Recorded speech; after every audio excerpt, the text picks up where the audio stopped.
Street style की भेलपुरी किसको नहीं पसंद। आज हम सिस्टर्स को भी वैसी ही भेलपुरी खानी थी, तो हमने बनाया है स्ट्रीट स्टाइल की भेलपुरी।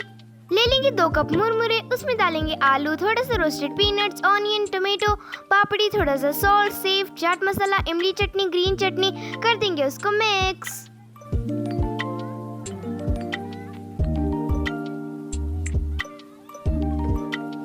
और सर्व करेंगे स्ट्रीट वाले भैया के स्टाइल में। हमारी भेलपुरी तैयार है। बाय।